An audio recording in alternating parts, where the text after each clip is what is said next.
Okay, my next guest. Oh, you all know my next guest. CNBC Jay Leno's Garage. New episodes air May 20th at 10 o'clock on the East Coast. He is the only man to be twice fired for committing the crime of being #1 in the ratings. Jay Leno. Hello, Bill. How are you? Jay, great to see you over there, wherever you are.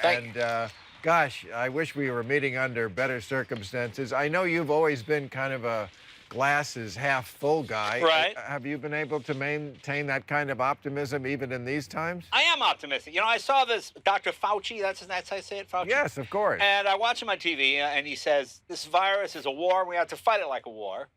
And the reporter says to him, well, how do we do that? He says, by staying home and watching TV. And I said to myself, if there was ever a war, Americans are qualified, uniquely qualified to fight, and this is it.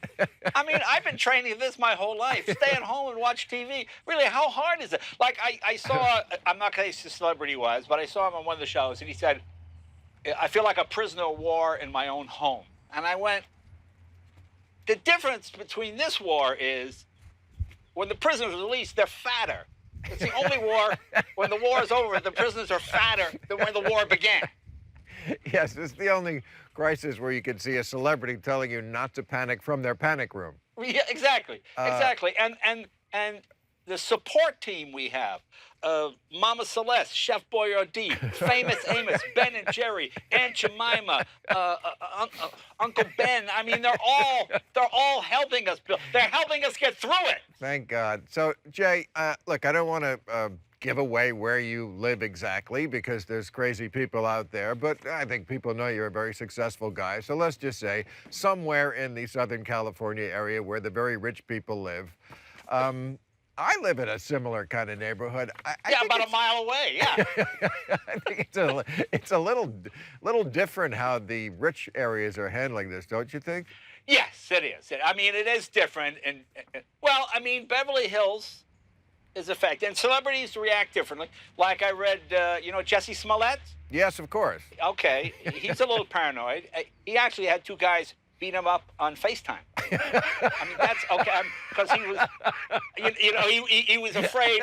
He was afraid of the virus. You know, Lloyd Laughlin? Yeah, sure. She paid an official to get her daughter into medical school because they wanted to be prepared. Wow. Yeah, so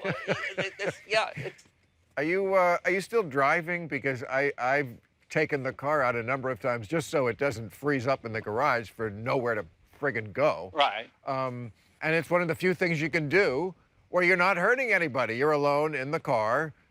But it's depressing having you. I'm driving. Yes, but traffic is unbelievable. I mean, oh yeah. Do you realize this? In the last 3 weeks, they've given out 2,000 tickets for people going well over 100 miles an hour on the 101 and the 405. Yeah. No, true. That's true because they've never seen it like this before. Yeah. So, and what about food, Jay? You know, you and I have never really seen eye to eye on food. I was just talking to Dr. Katz, a very important part of immunity. I've never known you to eat a vegetable in your life. You no. live And it's affecting the way people live, you know, because it's the economy. I mean, I saw a mafia don picking up food to go at an Olive Garden. That shows you how bad. How bad. Oh, my God. That is bad. That is bad. Yeah. Well, the economy is you know, I worry so much about the economy. I saw Louis Farrakhan wearing a clip-on bow tie. That's how bad. That is a bad economy. Do you have any other examples of why the economy? I do have some, Bill. What? In West Hollywood, I saw a gay bar having ladies' night. That's how bad. That's how desperate the economy is. You actually could have ladies' night at a gay bar. Yeah, you could. That's right. That's maybe a dated joke there. Okay, so I saw Tom Selleck get turned down for a reverse mortgage. That's how bad it is. That's terrible. It's terrible. So, Jay, you're home now. You're a road warrior. Yeah. I'm not nearly the road warrior you are, but I am on the road all the time, as people who watch this show know. It always ends, except in these days, with me saying I'll be at. Right. And now there's no I'll be at. But for a guy like you, who has, you know, how many nights a week did you work before this? I was doing 210 dates a year. 210? Yeah, about 4 nights a week. So that's like 5 nights a week. How are you coping? What's your wife doing with you home? She must be going nuts. No, it's okay. I like to spend time with my wife. And you But know does that. she? Huh?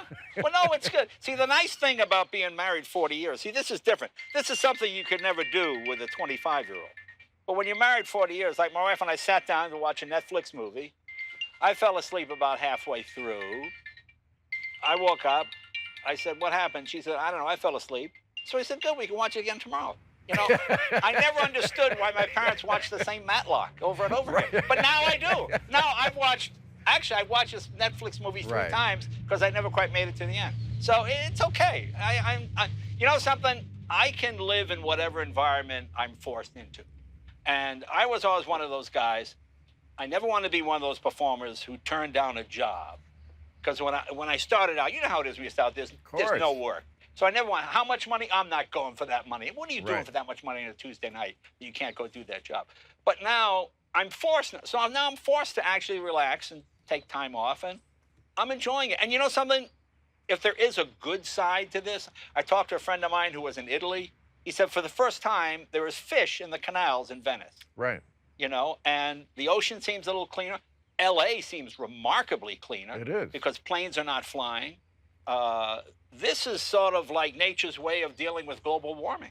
Yes. I mean, the oil is $0 per barrel. You cannot literally give it away at this point. Who would have thought last year at $100 a barrel this could happen? So it's almost like the earth is sort of healing itself. I know I sound like some sort of new agey person. Obviously, I'm not. But so I'm just trying to see the good side. Obviously, it's a horrible thing and people are suffering and it's terrible. But that's just one of the after effects. Well, I know you're always a guy who helps when crisis comes along, and the thing you're doing, I think, is so marvelous. You have a 3D printer at your garage. Yeah, we have a couple of them. And you're making masks, right? We're making the masks, and we make them free. And I was going to bring, I don't know, I left it sitting at home. It's a mask with the glass, you know, the plastic, clear plastic front. And we make them and we give them to the fire department. They hand them out to first responders and hospital workers. And the 3D printers run 24 hours a day, and they just keep turning these out. At the end of the week, we give them all to the fire department, and they hand them out. And it's fun. I mean, it's great to feel like you're part of something. You're actually sort of helping out, not just, you know, having food delivered every 5 minutes, you know. Right. So that's good. Don't you have a mask with you? Another kind of mask that you do an impression with, Jay? Do you have that? No, I had a coronavirus joke for you. Let me see. Okay. Old guy in the hospital. Nurse comes in. Yeah. Guy goes, yeah. Nurse, could you check to see if my testicles are black? Nurse goes, sir, I can't do that. I'm just an intern. No, we just checked to see if my testicles are black. Says nurse, oh, yeah, thanks. Truck going by. Timing. Fun part about doing a show in Bill's backyard. When you live on Van Nuys Boulevard, is what you get. Anyway, so the guy's sitting there. He goes, check to see if my testicles are black. She goes, sir, I'm not even a registered nurse. I'm just that's why I'm asking. Just check to see if my testicles are black. All right. So she reaches up under the guy's gown there and looks. She goes, sir, you're fine. The guy goes, no, I said, check to see if my test results are back. It's a stupid joke. Jay Leno, everybody.